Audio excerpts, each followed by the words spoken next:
أعوذ بالله من الشيطان الرجيم నేను శపించబడిన బహిష్కరించబడిన శైతాన్ నుండి రక్షణ పొందటానికి అల్లాహ్ శరణు వేడుకుంటున్నాను. الله الذي سخر لكم البحر لتجري الفلك فيه بأمره ولتبتغوا من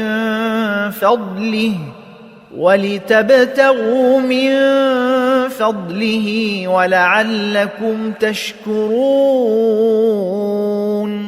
అల్లాహ్ ఆయనే సముద్రాన్ని మీకు ఉపయుక్తంగా చేశాడు, దానిలో తన ఆజ్ఞతో ఓడలు పయనించటానికి మరియు మీరు ఆయన అనుగ్రహాన్ని అన్వేషించటానికి మరియు బహుశా మీరు కృతజ్ఞులవుతారని.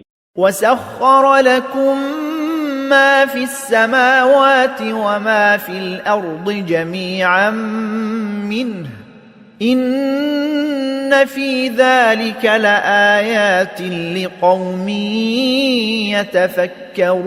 يتفكرون. మరియు ఆయన ఆకాశాలలో మరియు భూమిలోనున్న సమస్తాన్ని తన అనుగ్రహంతో మీకు ఉపయుక్తంగా చేశాడు. నిశ్చయంగా ఇందులో ఆలోచించే వారికి ఎన్నో సూచనలు, ఆయాత్ ఉన్నాయి.